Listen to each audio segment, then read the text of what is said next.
Nyari instrumen investasi yang gampang dipahamin, gampang diakses, dan secara historis itu terbukti naik dalam jangka panjang itu nggak banyak. Dan ini penting, soalnya mayoritas orang itu nggak punya waktu buat mikirin kapan harus beli, kapan harus exit, atau kapan harus pindah instrumen.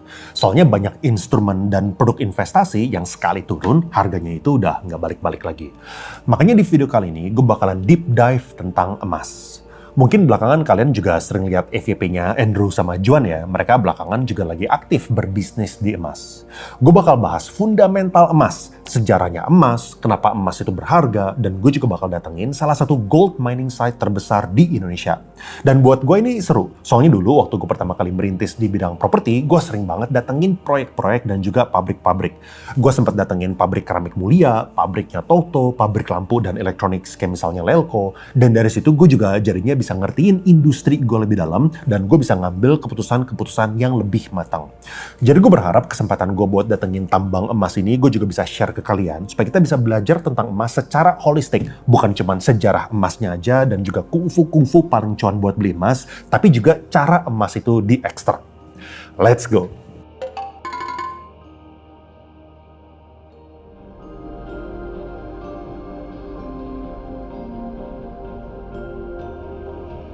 Tahun 2023-2024 yang hype itu adalah kripto. Dan kalau misalnya kalian nggak tahu, Genesis block Bitcoin itu pertama kali berhasil ditambang pada tahun 2009.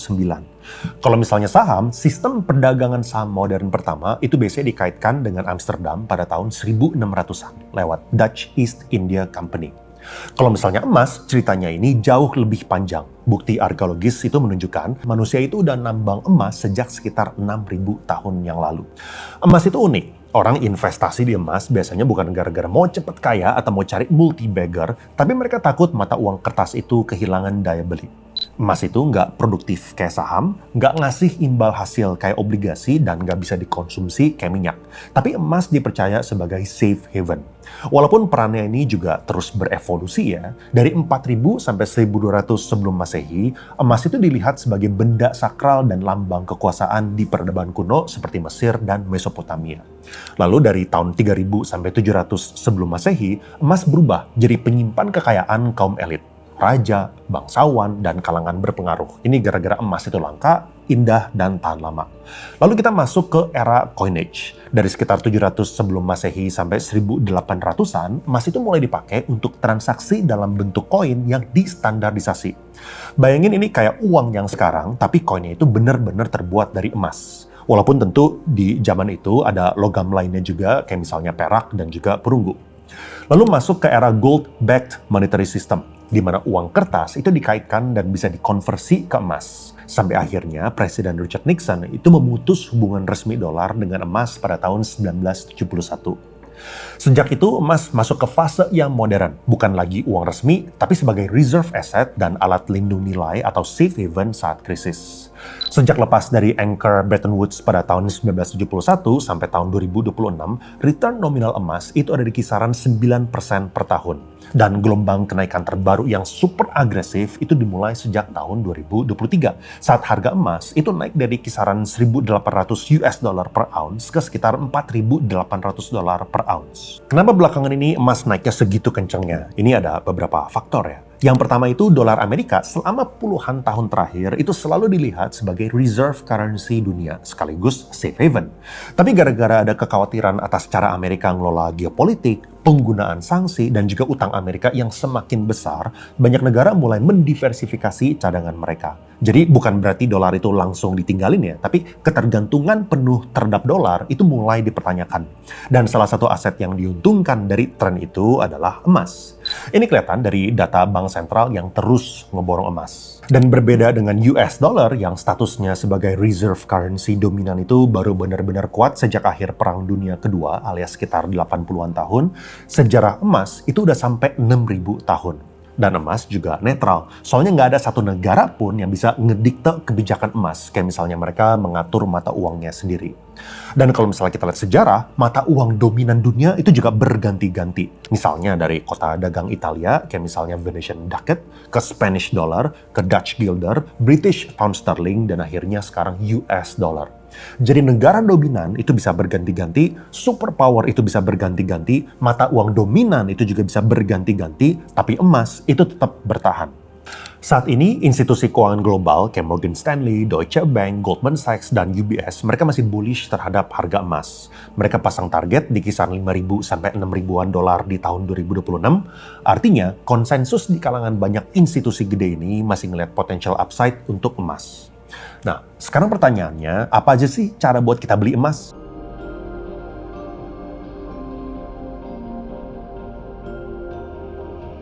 Cara kita mendapatkan exposure ke emas itu ada 4. Yang pertama, kita beli emas fisik atau emas batangan. Yang kedua itu kita beli emas digital. Yang ketiga, kita beli crypto-backed gold. Dan keempat, kita beli saham perusahaan yang bergerak di sektor emas. Secara prinsip, emas fisik itu cocok kalau misalnya kalian emang mau pegang emasnya langsung. Jadi perasaan memilikinya itu ada.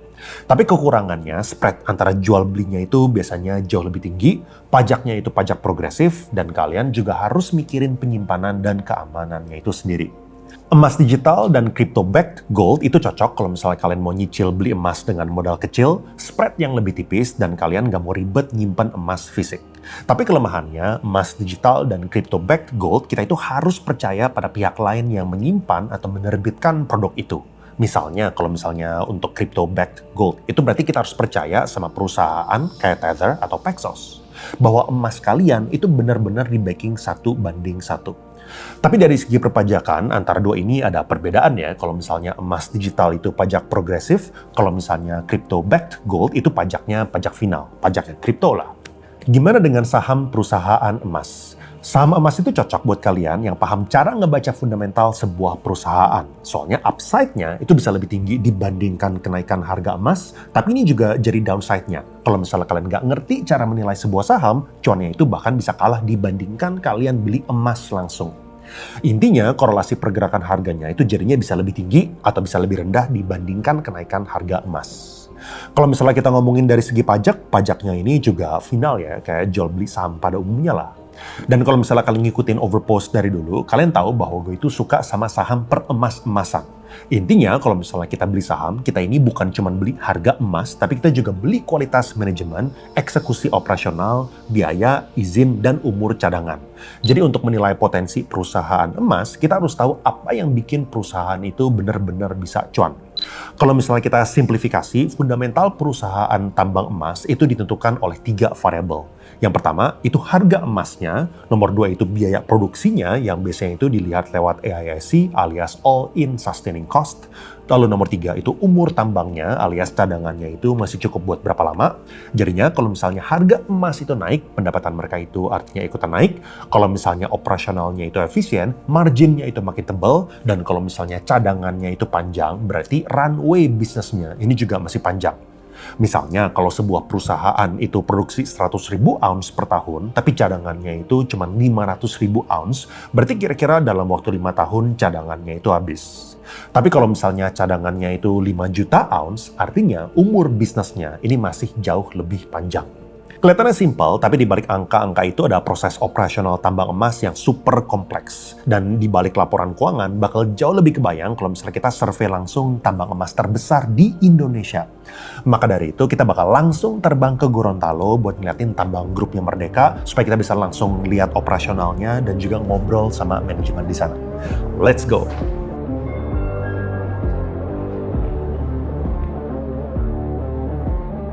Tambang yang bakal kita kunjungi ini namanya Tambang Emas Pani. Ini bukan Pani tiker saham ya, tapi Pani itu nama gunung di dekat Gorontalo. Di perjalanan, cuacanya itu berubah drastis, awalnya panas, tapi mendekati site ini semakin lama semakin mendung. Cuacanya benar-benar nggak bisa ditebak sama sekali sampai kita ada di lokasi. Wah gila guys, lihat ini lagi hujannya deras banget. Kita udah jauh-jauh datang ke sini, malah nggak bisa langsung lihat site-nya, cuman nggak apa-apa, kita bakal ngobrol dulu kalau gitu sama salah satu perwakilan yang di sini buat jelasin proses untuk penambangan emas itu kayak gimana. Semoga di situ kita bisa dapat cuaca yang bagus, kita jadinya bisa lihat ke masing-masing prosesnya. Oke, yuk kita langsung ke dalam.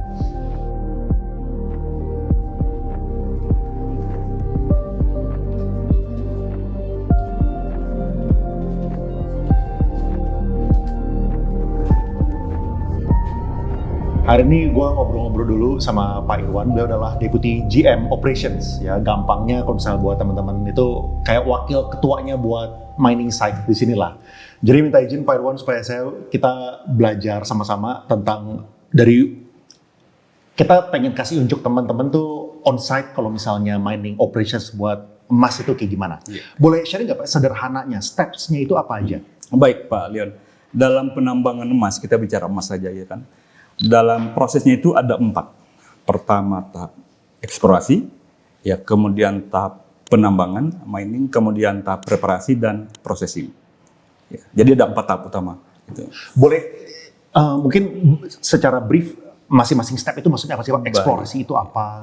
Penambangan itu apa? Eksplorasi itu tahap awal, yaitu mencari dan menentukan keberadaan suatu potensi mineral di dalam tanah. Nah, nanti tahap ini sangat menentukan untuk kelayakan proyek nanti. Kemudian setelah kita menemukan potensi cadangan dan ekonomis, kita masuk ke tahap berikutnya nih, namanya tahap mining atau penambangan.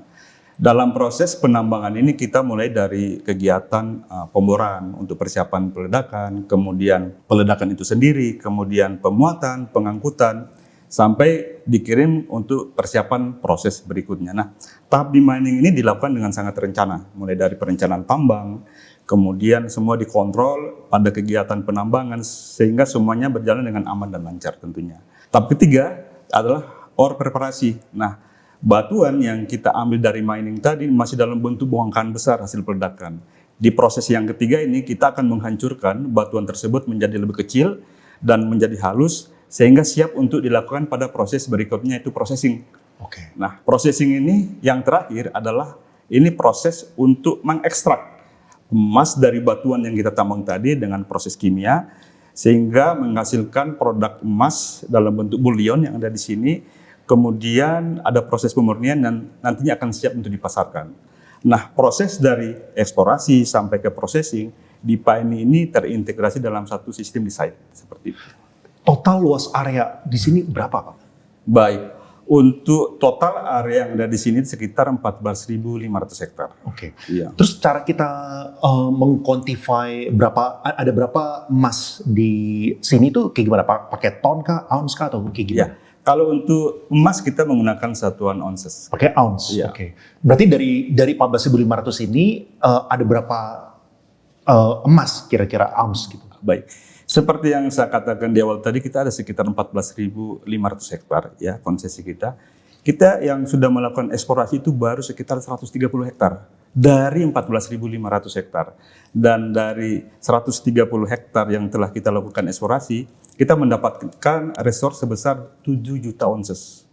Berarti baru 130 ini yang 7 juta. Ya. Apakah ada kemungkinan untuk ditingkatkan kalau kayak gitu dari segi jumlah emas yang ada, soalnya kan masih ada 14.000 sekian gitu. Masih ada sisa yang cukup besar. Iya.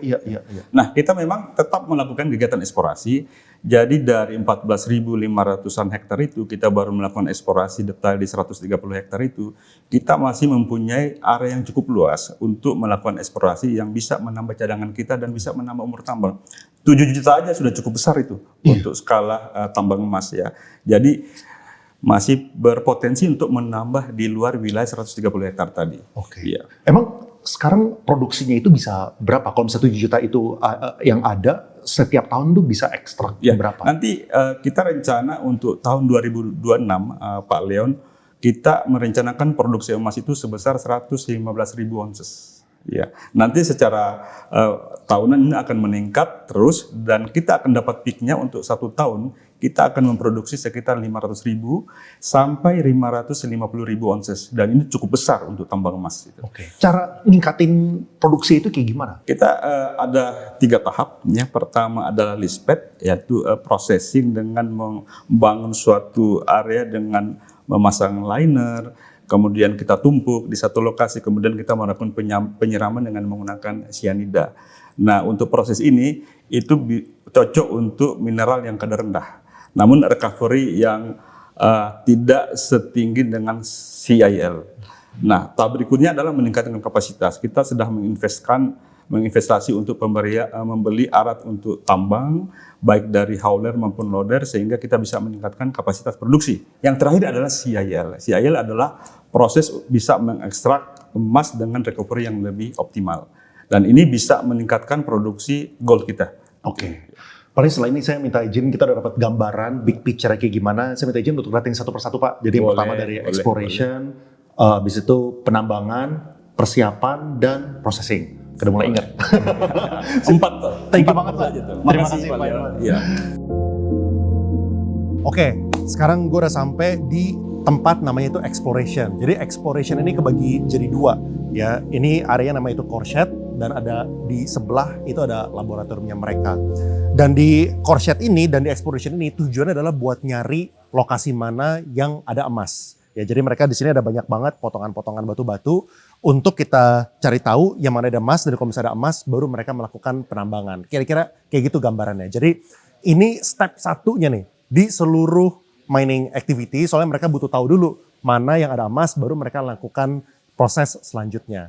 Nah, kita sekarang bakal ngobrol sama Pak Edi. Pak Edi itu adalah tim di bagian exploration ini. Halo, selamat siang. Selamat siang Pak Edi. Ya. Thank you. Boleh sedikit jelasin nggak Pak? Di awal-awal kita tahu dari tim perusahaan itu tahu bahwa di sini ada emas, gimana caranya? Iya, sebenarnya sini informasi itu sudah banyak ya. Dan biasa dari kami kegiatan penambang atau kegiatan eksplorasi emas dari lokal di sini sudah sejak 1880. Oke, udah 150 tahun berarti. Sejak zaman Belanda, ya.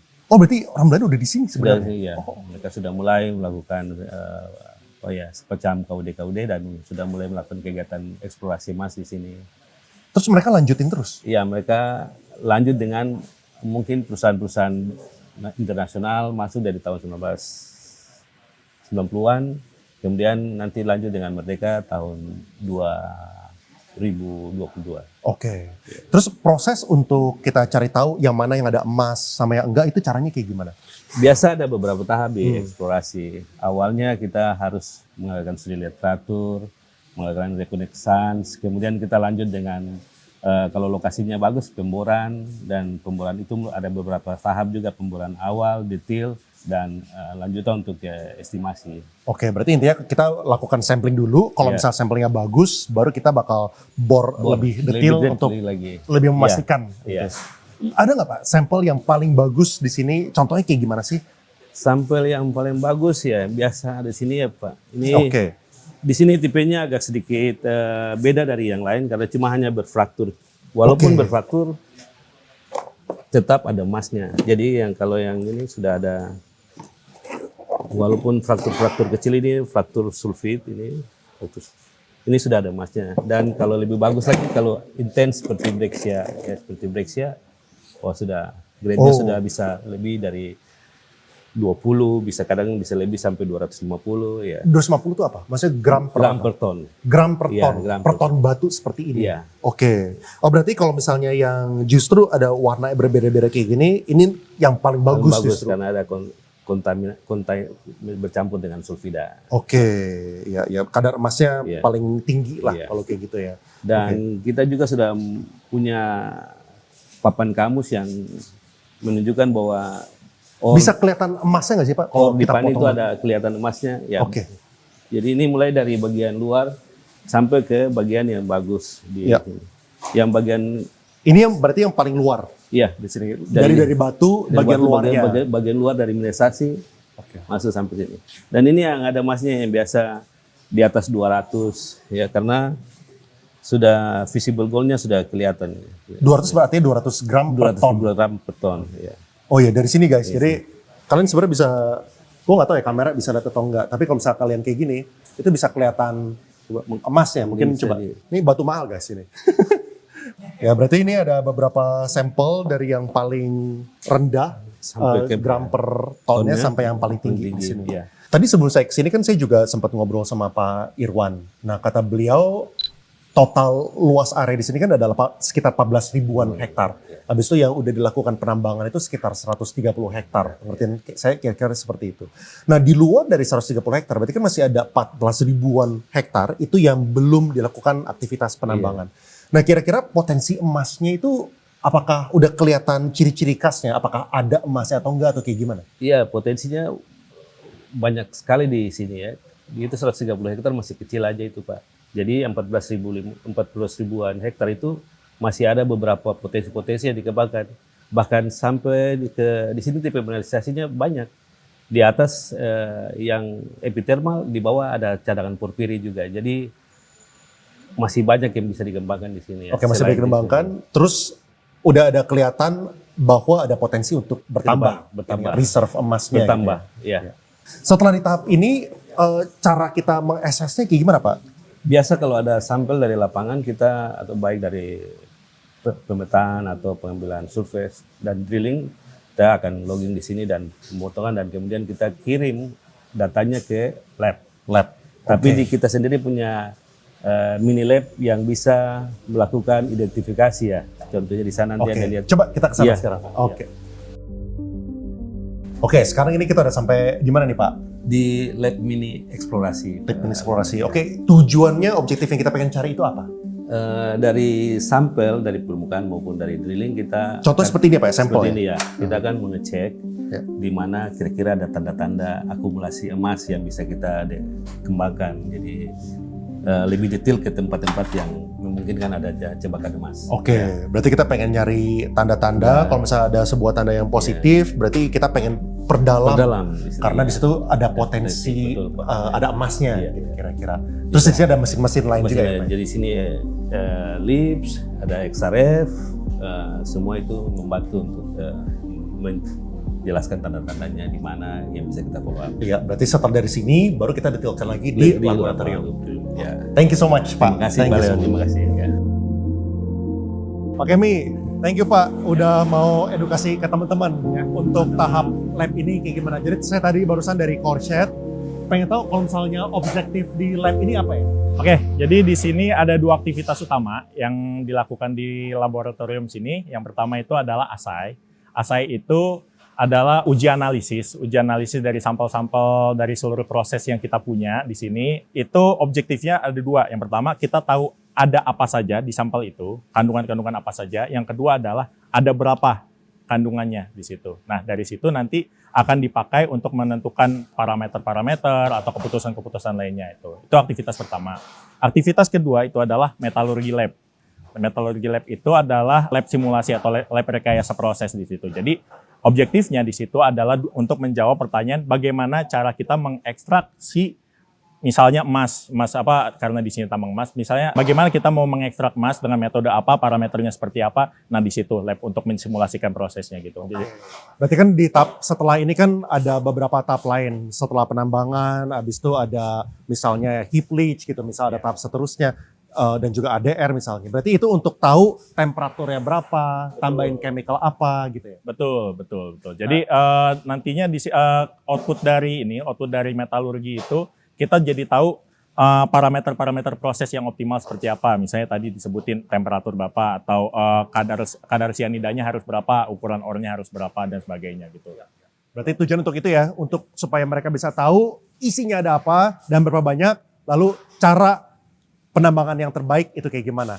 Dan itu dilakukan optimasi terus berarti ya. Kan soalnya kan sekarang udah jadi, tapi itu masih terus diupdate karena caranya berubah-berubah gitu, berpotensi. Betul. Jadi setiap saat mungkin aja karakter ornya beda-beda dan mungkin karakter di prosesnya nanti ada perbedaan segala macam, dynamic di situ. Jadi memang kita harus agile juga dan harus antisipasi juga dengan kondisi-kondisi tertentu. Jadi kita setiap saat harus ada tes.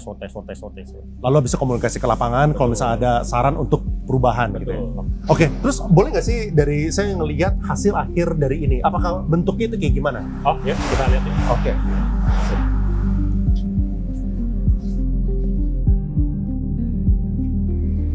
Nah, ini area fire assay-nya di sini. Jadi sampel yang tadi sudah di ore prep itu kemudian akan dibakar di sini untuk mendestruk sampelnya. Nah, itu kurang lebih. Jadi dilelehkan semua. Nanti bakal kelihatan emasnya gitu. Oh, nanti akan ada fraksi emasnya lah. Kita ngomongnya biasanya prilnya. Nah, pouringnya seperti itu. Oke, berarti tadi kan kita udah selesai pouringnya, terus kita bawa ke sini. Terus dari sampel ini apa yang kita cari? Nah, di sini adalah udah baca kandungannya lah, kandungan emasnya di sini. Jadi ketahuan ada berapa emasnya, ada berapa peraknya, ada logam-logam lainnya kah, elemen-elemen lainnya kah, gitu segala macam. Oke, berarti akhirnya tujuan lab awalnya ya, yaitu supaya kita tahu ada apa aja dan isinya ada berapa. Yes. Oke, itu berarti proses untuk bagian eksplorasi dan ini bagian divisi labnya. Ya kita udah lihat dari ujung sampai ujung. Thank you banget Pak Kemi atas waktunya. Kita bakal ke tahap selanjutnya itu ke penambangan. Semoga cucunya baik. Let's go. Oke, setelah tadi kita dari exploration, ini kita diberkahin oleh cuaca yang cerah ya. Jadi kita bisa ngobrol-ngobrol bareng sama Pak Eko. Ya kebetulan beliau dari Mine Planning. Thank you Pak atas waktunya. Jadi boleh sedikit jelasin nggak proses untuk melakukan mining di sini itu kayak gimana dari tahap 1 sampai akhir, dan juga objektif utama di tahap ini tuh apa? Jadi kita sekarang lagi ada di posisi pit Baganite ya Pak ya. Jadi disinilah proses penambangan di PAN ini dilakukan. Objektifnya kita di mining ini adalah mengirimkan material ini ke pabrik pengolahan atau ore yang kita sebut di sini sebagai ore itu ke pabrik pengolahan. Rata-rata produksi sekitar ya tadi 25 ribuan ton per hari Pak yang kita akan suplai ke pabrik pengolahan. Nah tahapannya kurang lebih ini kebetulan pas kita lagi ada proses pengeboran di atas Pak Leon. Nah ini diawali dengan proses pengeboran. Di situ juga sekaligus dilakukan pengambilan sampling Pak Leon. Kalian bisa lihat ya, sorry ini gede banget guys. Ini satu mobilnya ini bisa angkut berapa ton ini? Nah ini kurang lebih kebetulan unit yang baru datang ini kita kapasitasnya sekitar 100 ton Pak. 100 ton ya? 100 ton Pak. Mobilnya segede gitu 100 ton ya? Sorry, tadi motong gara-gara dia baru datang bunyi. Ya, oke lanjut, berarti dari pengeboran. Tadi dari pengeboran, kita juga melakukan pengambilan sampling oleh tim geologi. Kemudian samplingnya itu nanti dikirim ke lab Pak. Nah tujuannya melakukan sampling itu adalah nanti tim geologi akan memetakan nih, menentukan area mana yang kalau kita lihat di lapangan kan visualnya sama aja nih kan Pak Leon. Jadi kita nanti tim geologi akan membantu kita menentukan mana yang boundary ore, mana yang boundary waste. Nah nanti kalau dari geologi sudah selesai, dia akan pasang di lapangan. Nah itu jadi acuan kita nih. Seperti yang kita lakukan sekarang, artinya ini yang ada di dalam boundary ore, dan inilah ore yang kita gali, yang kita tambang, dan kita kirim ke pabrik pengolahan tadi Pak. Nah kembali ke posisi drilling, jadi setelah dilakukan pemboran, selanjutnya kita melakukan pemberaian Pak. Nah ini contohnya batu-batu yang ada di sekitar kita ini kan setelah batu-batu diberai. Nah kalau belum diberai dia masih utuh gitu, keras gitu kan, makanya kita butuh pemberaian. Jadi kurang lebih seperti itu Pak Leon gambaran umumnya. Ini kan bersejarah banget ya, kayaknya ini adalah pit Baganite adalah yang pertama ya. Betul. Untuk melakukan penambangan gitu kan. Itu secara timeline dari kapan sih? Jadi pit Baganite atau di PAN ini secara ofisial itu kita melakukan penambangan di 1 Oktober Pak Leon. 1 Oktober 1 Oktober 2025. 2025 benar. Jadi 1 Oktober kita melakukan penambangan pertama kali di pit Baganite. Kemudian materialnya kita kirim ke pabrik, dan di pabrik itu di pertengahan Oktober sekitar 15-an Oktober itu udah mulai melakukan penggilingan pertama. Jadi first crushing-nya di 15 Oktober. Ini kan truknya gede-gede gini Pak. Itu kalau misalnya kita estimasi ya per 1 kilo atau per berapa ya cara ngitungnya? Jadi per 1 ton gitu. Itu ada berapa gram emas? Nah, kalau rata-rata kandungan emasnya di sini berkisar antara 0,5 sampai 0,6 gram. 5 sampai 0,6 Per gram, per ton, sorry. gram per ton. Yes. Nah, jadi kurang lebih kalau misalnya truknya itu tadi 100 ton, jadi kurang lebih di dalam baknya truk itu ada 0,5 gram kadar emasnya per ton. Per ton. Berarti kira-kira ada 50-60 gram per sekali angkut mobil atau truk yang 100 ton ini ya. Berarti, nah kira-kira estimasi satu truk itu bisa bolak-balik berapa kali sehari? Kurang lebih dengan kondisi sekarang ini rata-rata di 20-an trip lah Pak per hari. 20-an trip per hari. Terus truknya itu ada berapa estimasi? Nah ini kebetulan kita bisa lihat, jadi kita memang truknya masih ada beberapa tipe Pak. Jadi yang besar itu ada 100 ton, kemudian yang tipe ini ada 50-an ton. Jadi kurang lebih total tuh ada 15 sampai 10 ya 25-an truk lah. 25-an truk. Ya. Tapi kalau misalnya kita estimasi konservatif ya, tadi kan soalnya kan ada 50 ton, ada yang 100 ton gitu kan. Mungkin ada di tengah-tengah juga gitu ya. Berarti kalau misalnya 50, ada berapa tadi 25 truk ya? 25 truk bisa bolak-balik 20 kali, berarti 500 trip per hari gitu kan. 500 trip per hari, kalau misalnya kita hitung gampangnya aja, satu tripnya itu 50 ton, berarti 25.000 ton.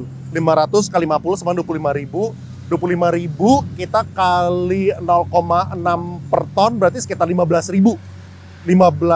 gram emas gitu, 15 kilo emas per hari yang diangkut gitu ya. Itu kalau misalnya kita hitung estimasi aja, ngitung duit orang Pak.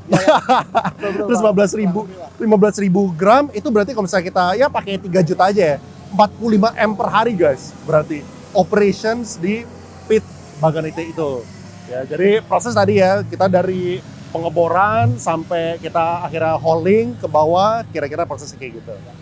Oke guys, thank you banget Pak. Nanti kita bakal lanjut ke step selanjutnya. Oh, by the way, kita izin liatin truknya ya Pak ya, yang 100 ton ya, supaya kita bisa kasih unjuk ke teman-teman berapa gede truknya ini. Oke, boleh. Oke, sip. Oke guys, ini jadi truknya saking gedenya kan dia kan bisa angkut 100 ton kan. Jadi kalian bisa kebayang juga seberapa beratnya truk ini. Mereka tuh nggak mungkin bisa lewat jalanan dan juga lewatin jembatan. Ya, jadi harus dipretelin dulu. Jadi di bawah itu ternyata ada tempat buat mereka lakukan assembly. Ya, jadi mereka bakal pretelin dulu bagian atas, bagian bawah, dan bagian lain-lainnya supaya mereka bisa lewatin jembatan dan bisa lewatin jalanan. Lalu di sini mereka bakal nyambungin lagi supaya ini bisa beroperasi. Ya. Ini supaya kalian tahu ya seberapa gedenya truk yang 100 ton. Segede gini guys. Ini kalian lihat ukuran rodanya. Tinggi gue cuma segini. Bukan 175 cm ya. Gila, kalau misalnya katakan belum nyampe gitu. Jadi ini juga gue dengar rodanya satunya itu harganya 300-an juta. Jadi ada 6, 1, 2, 3, 4, 5, 6. Ya, intinya kalau gitu rodanya, kalau misalnya kita kan sekitar 2M, itu berarti sama kayak harga S-Class atau harga 7 Series kalian. Gitu ya. Kalian para CEO gitu. Makanya ini mobilnya gede banget, bisa angkut 100 ton dan mereka punya beberapa tipe ya. Itu ada yang buat angkut 50 ton juga di situ. Jadi wah ini sih thank you banget ya buat tim di sini buat dikasih kesempatan lihat kayak ginian, kita bisa belajar bersama lah. Ya. Oke, kita bakal pergi ke tahap selanjutnya. Oke, tadi kita udah dari bagian penambangan, itu kalian lihat batu-batu itu gede-gede banget, itu truk-truknya juga gede-gede, itu pada dikumpulin semua dan diangkut ke sini. Kita di tahap selanjutnya di bagian persiapan, ya, yaitu di bagian ore preparation plant, di mana batu-batu yang gede-gede yang kalian lihat yang sampai 1 meter itu tujuannya untuk dikecilin jadi kecil-kecil di sini. Ya, jadi kita bakal ngobrol sama Pak Budi Hartono. Beliau adalah senior manager untuk processing. Halo Pak Budi, salam kenal. Halo Pak Leonard, salam kenal Pak. Selamat Oke. datang di Pani Pak. Thank you. Ini tolong jelasin Pak, ini proses untuk ngecilin batu-batu dari yang sini sampai yang paling ujung itu tahapannya apa aja? Oke Pak, jadi setelah Bapak dari tambang melihat batu yang rata-rata ukuran 1 meter tadi, maka akan masuk ke tahap OPP, preparation. Jadi fungsinya adalah untuk mengecilkan batuan yang besar tadi menjadi ukuran 19 mm. Nah, di Pani untuk mengecilkan batu-batu itu memiliki 3 tahap crusher. Jadi crusher pertama atau tahap pertama itu primary crusher, itu menggunakan jaw crusher. Kemudian akan masuk ke tahap kedua pengecilan, itu secondary crusher menggunakan jenis cone crusher. Setelah itu akan masuk tahap ketiga menggunakan tertiary crusher menggunakan 2 cone crusher yang ada di belah sana. Pada saat proses crushing ini ada beberapa screening sehingga bisa mengambil material yang 19 mm.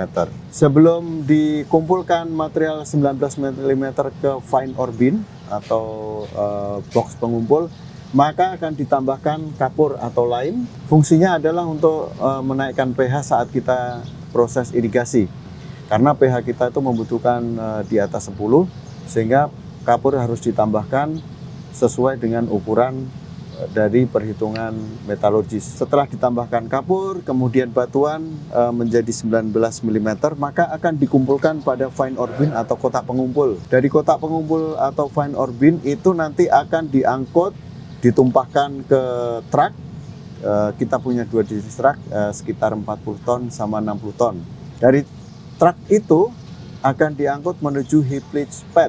Di heap leach pad itu ore akan di stacking atau ditumpuk sebelum dilakukan irigasi. Ya. Nah, itulah proses di OPP ini Pak Leonard. Ya, thank you. Berarti heap leach pad ini tahap terakhir ya Pak, itu di bagian Tahap processing terakhir, berarti ya. betul sekali. Berarti tujuan dari OPP ini pertama untuk ngecilin, kedua tadi untuk nambahin kapur tadi ya, Betul supaya yang diperlukan oleh irigasi yaitu di tahap selanjutnya itu bisa sesuai gitu ya. Sesuai pH-nya. Oke. Betul sekali Pak Sip. Leonard. Oke, thank you Pak. Nanti Pak Budi yang juga akan anterin kita ke tahap selanjutnya kan ya? Oke, OPP? siap Pak Leonard. Oke, kita akan kalau itu antar lanjut ke heap leach.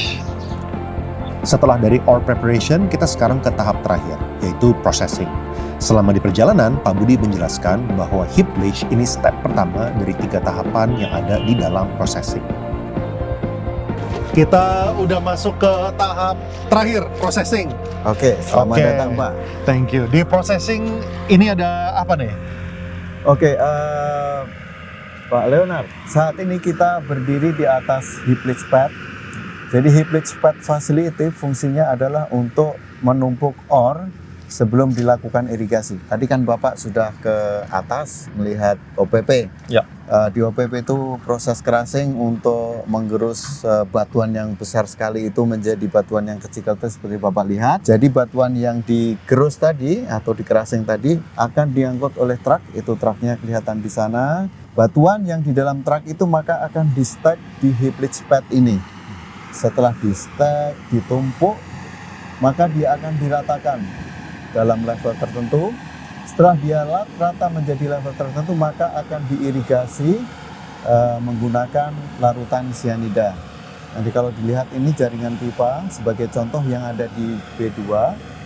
Di B2 ini sudah diirigasi. Sorry Pak, itulah. B2 itu yang mana? Karena kita ada 3 nih kan, ada Ya. paling tinggi, tengah, sama yang paling bawah gitu. B2 itu yang tengah ini. Oke. Karena yang paling kanan itu adalah B1, jadi B2 adalah yang tengah.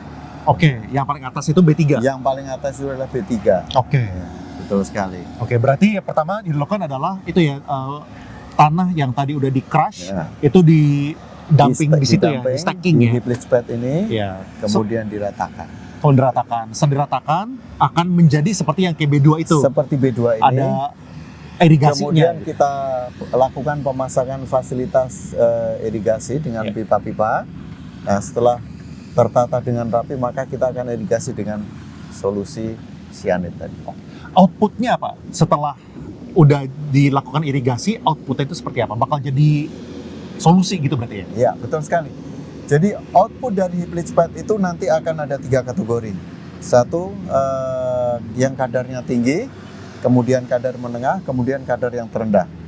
Kadar yang tertinggi itu biasanya dihasilkan dari pengirigasian di ore yang masih baru.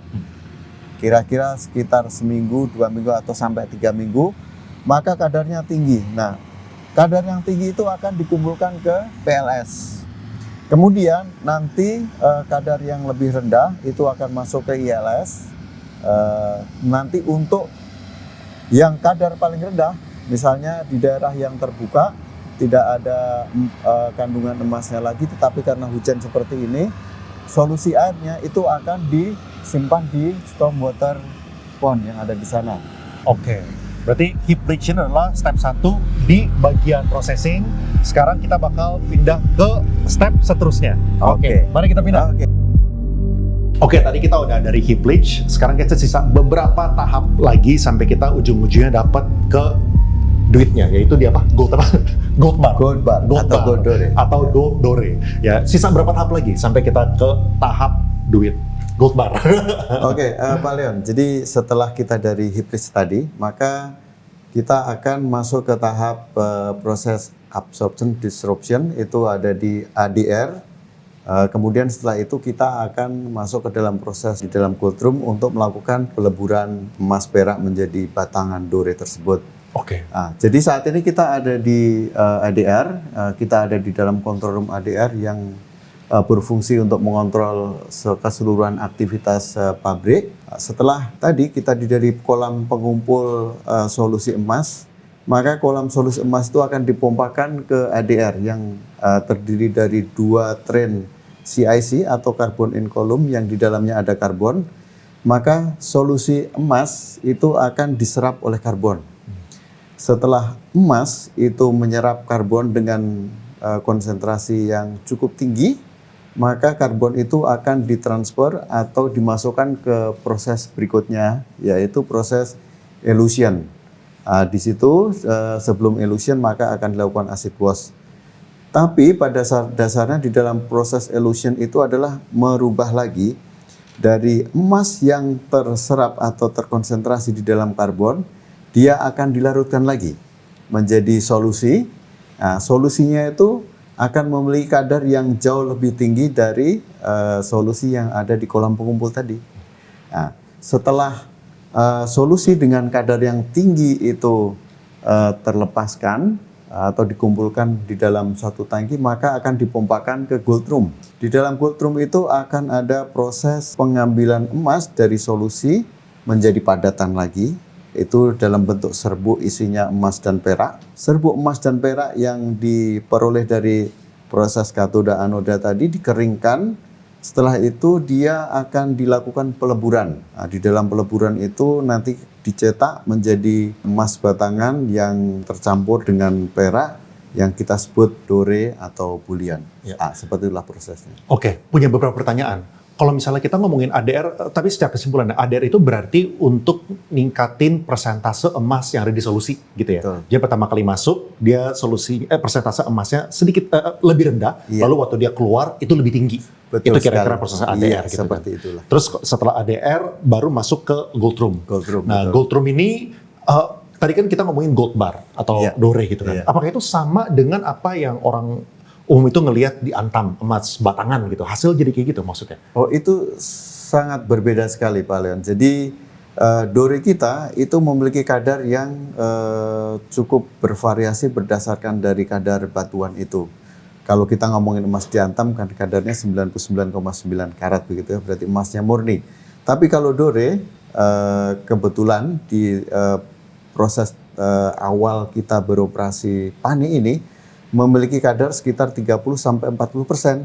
Jadi dore atau bullion yang kita akan kirim untuk dilakukan pemurnian itu kadarnya ya seperti itu 30-40%. Oke, berarti gold room itu sebuah ruangan yang highly secure ya. Itu yang pasti kebanyakan orang itu nggak bisa masuk, highly secure. Selalu kebayangkan kalau misalnya satu batang kayak gitu duitnya bisa sampai miliar rupiah kali ya kan. Iya, Jadi tentu harus sangat hati-hati. Jadi kita bakal provide video footages-nya aja. Soalnya security-nya sangat berlapis gitu ya. Tapi kira-kira kenapa sih di sini tuh nggak proses sampai pemurnian aja? Apakah fasilitasnya perlu berbeda atau kayak gimana? Oh, itu fasilitas yang sangat berbeda sekali.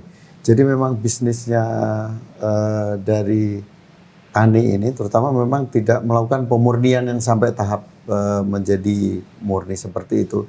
Maka kita punya kontrak dengan Antam untuk melakukan pemurnian tersebut dalam kurun waktu tertentu seperti itu. Sip. Oke, kita berarti udah sampai di tahap terakhir untuk proses mining emas ya dari awal, yaitu dari exploration sampai paling ujung, yaitu di processing ya dari awal sampai akhir. Kita appreciate banget Pak Budi udah showing dari ujung ke ujung.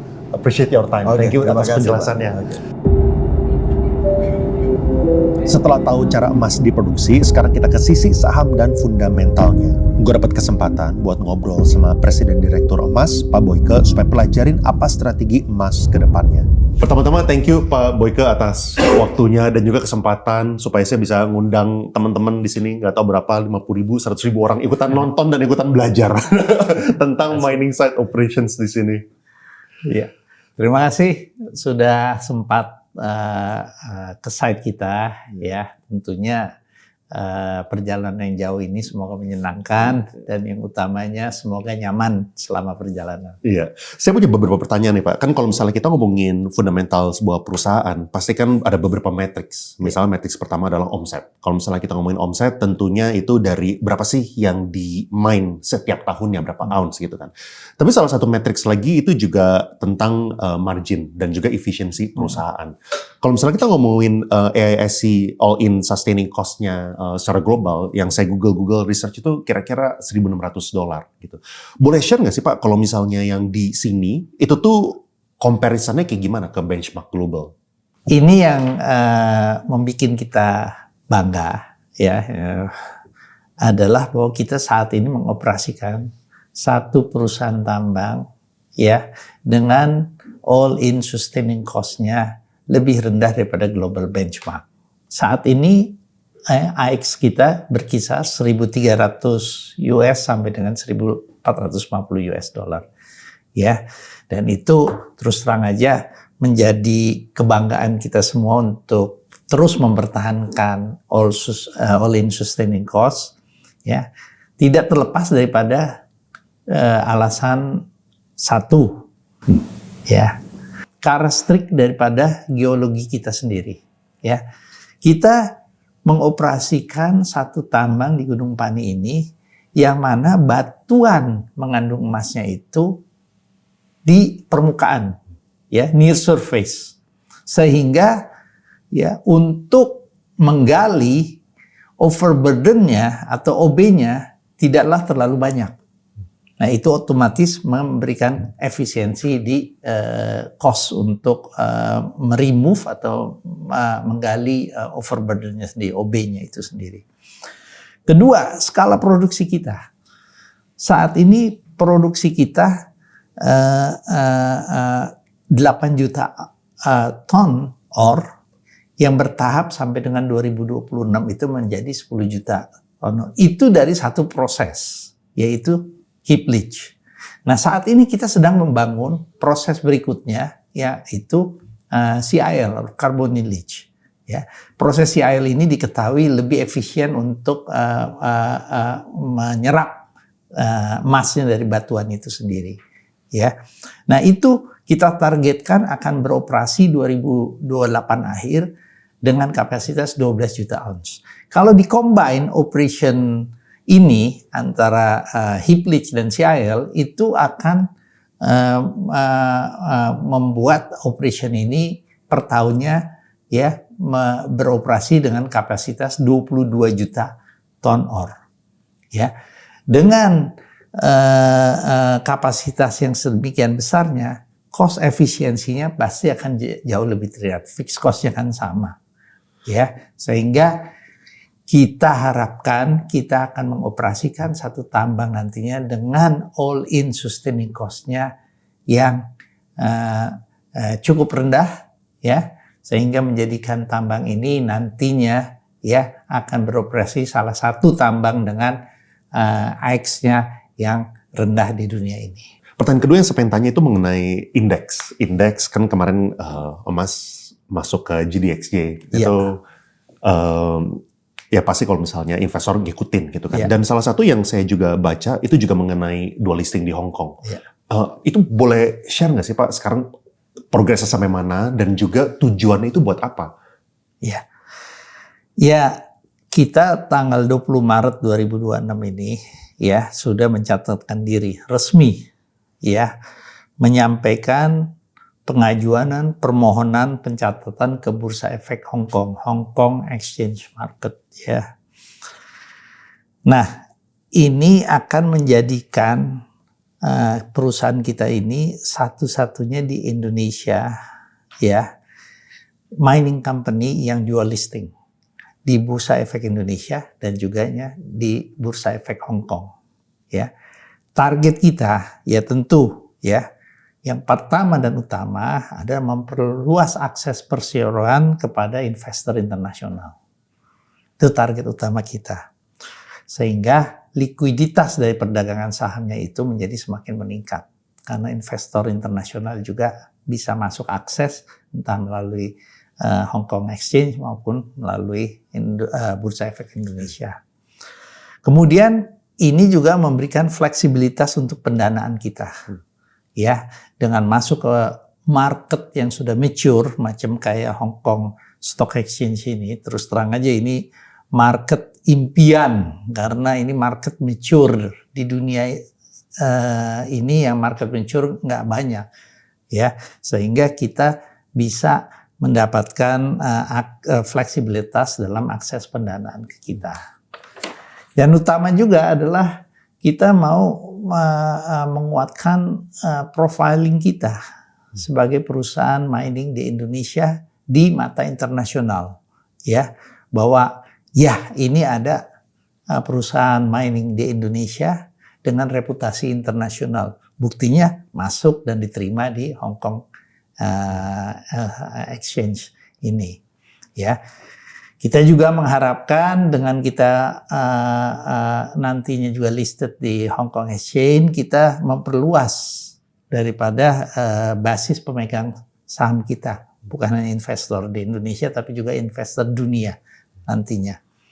Nah, ini akan membuktikan bahwa standar tata kelola daripada Indonesian mining kita ini sudah memenuhi standar internasional dan diterima oleh masyarakat internasional.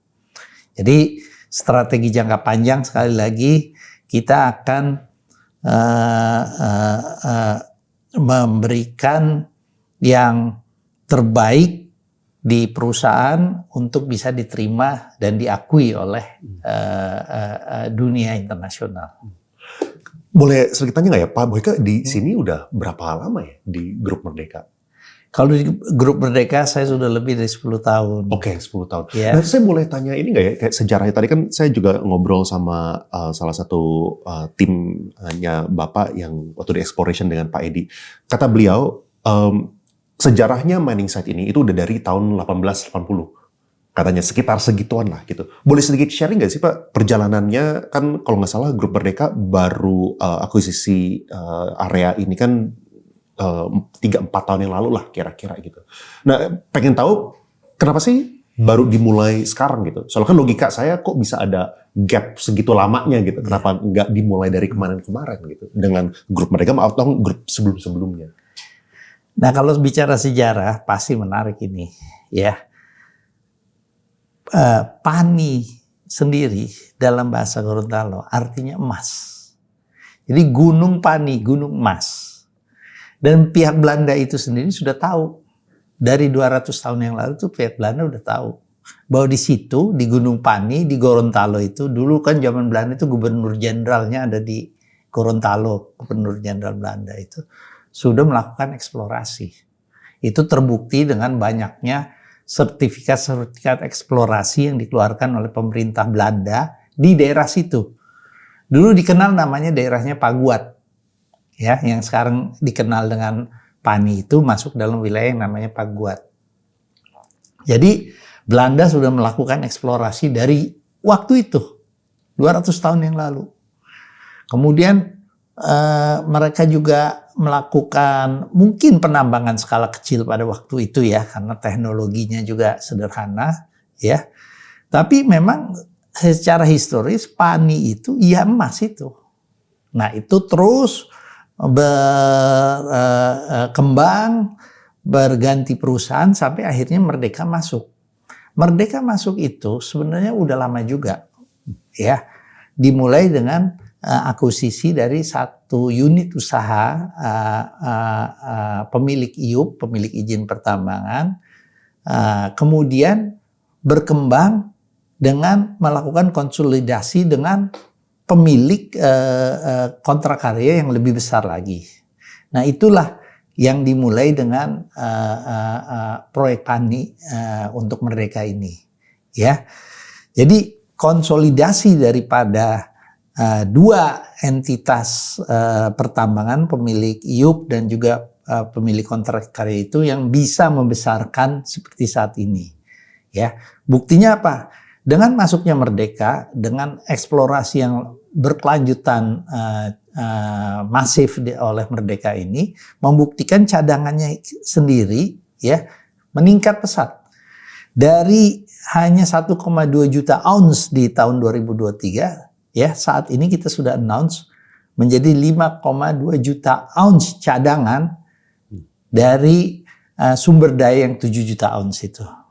Nah, itu sudah terbukti. Nah, itulah yang akan ditambang oleh Merdeka dan diproduksi oleh Merdeka.